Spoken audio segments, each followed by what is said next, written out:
Hi everyone and welcome back to my channel. So for today's video I'm going to be talking about my second trimester with you. It is currently the hottest day of the year so far and I'm almost 33 weeks pregnant, so just bear with me. My face is probably going to start dripping with sweat and yeah, I'm not enjoying this weather at all.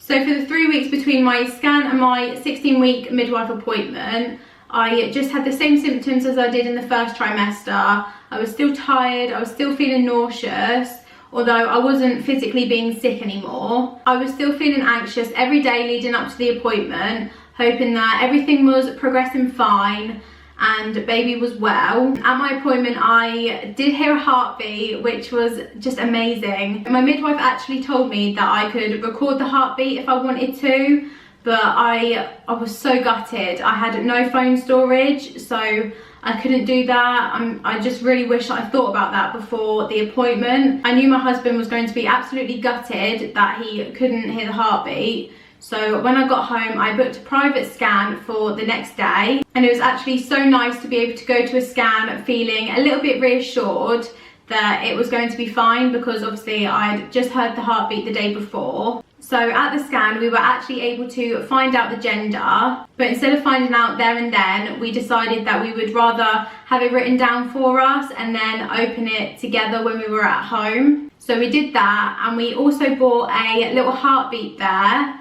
It was £25 and we chose an elephant because we love elephants, and yeah, it was just really sweet. I will insert a little video here. I would go and get it now, but it's downstairs and I am so hot. I really just do not want to move right now. So yeah, I will insert a little clip of that now from when we got it.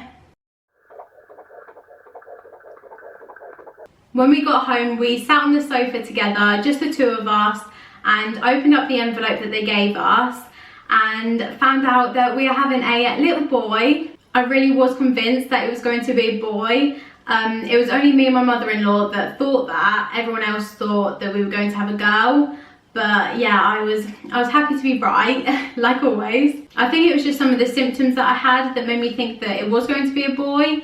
I mean, I know these gender prediction things aren't accurate, and I did kind of have like an even split of girl and boy, but I think the decider for me was me and Kyle were in the kitchen one day and we saw something in the corner of our eye, and then we looked out the window and we saw 4 magpies on our front garden. Now if you know that little rhyme thing, then you know 4 magpies means a boy. So ever since then I was completely convinced that, well, the magpies told us it's a boy, so it's going to be a boy. And yeah, they were right, so maybe that does work.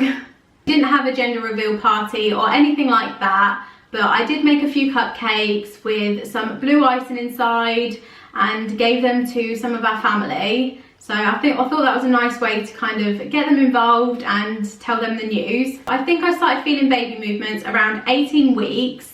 I wasn't sure if it was them or not, because the things I'd read online were saying it should feel like butterflies or eyelashes tickling your belly or popcorn popping, but I didn't get any of that really. It felt like a heartbeat or like a pulse in my stomach. For quite a while I didn't tell anyone that I was feeling that, because I didn't want to feel stupid if it wasn't. I actually saw a movement at 20 weeks. It was just by chance. I was just looking down at my belly and then I saw like the smallest little push out, and that was the day before our anomaly scan. I can never say that word first time.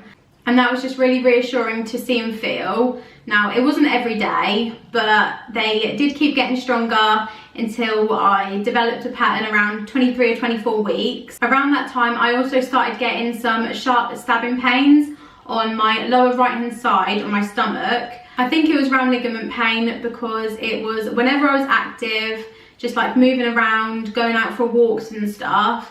And I'm not gonna lie to you, it was pretty painful and quite scary, but yeah, it only would last a second and then it would be over. So I wasn't too worried about it. So at our 20-week scan, I was still really nervous about the baby having spina bifida. If you watched my first video about my first trimester, you would know that my husband has it. So yeah, the whole pregnancy I was kind of worried about it passing down because I know it's genetic. But the sonographer reassured me that everything looked fine and the baby was healthy. So I left that appointment feeling very happy and felt like I could enjoy the pregnancy a little bit more. So around 21 weeks, I noticed quite a bit of clear fluid in my underwear, which instantly made me panic. I was already feeling quite swollen down below as well. I know that's a bit too much information, but yeah. So I got checked out and it turns out it was just vaginal discharge, but I did also have a urine infection again. So I needed another lot of antibiotics, which obviously isn't ideal. This was now my 3rd course of them in a matter of 12 weeks.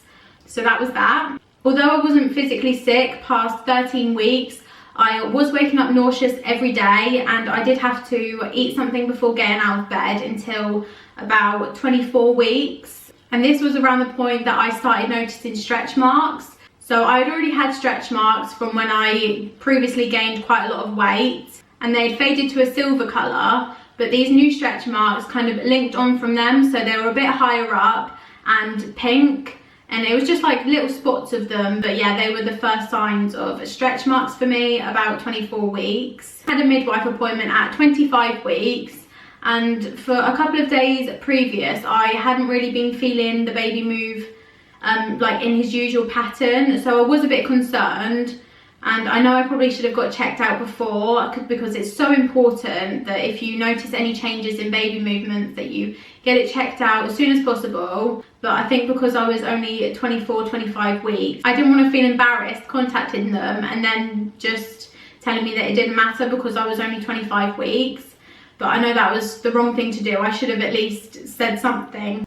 So I told them at my appointment about reduced movements, and they noted that and then did all the checks, checked the heartbeat, and they actually measured my bump this time. So that's called a fundal height measurement, and unfortunately I was measuring under the 5th percentile. So they sent me for a growth scan, I think because I had the reduced movements as well, that they were just a bit concerned and wanted me to get checked out. So I had the scan a couple of days later, and it actually turns out that my baby is measuring on the 72nd centile, so nowhere near the 5th percentile at all. They said everything looked fine, so we were free to go, and we got a few more pictures of baby, so it was nice to see him again and have our mind put at ease. I also booked a 4D scan for a couple of weeks later at 27 weeks, and we took my mum and Kyle's mum with us, which was lovely because I hadn't properly seen my mum since I told her I was pregnant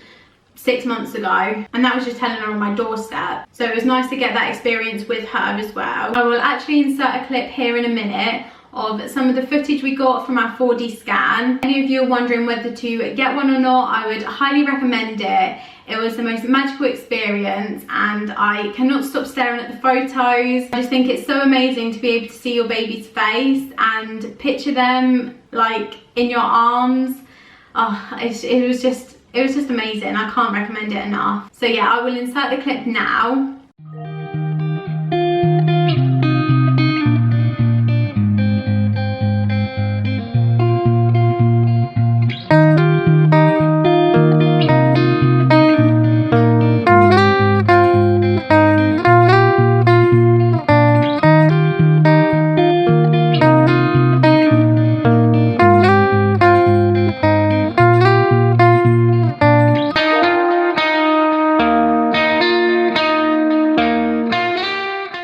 So that brings me to the end of my 2nd trimester. I feel as though this is going to have been a short video, but I still wanted to document my experience. So yeah, thank you so much for watching, and I will see you in my next video.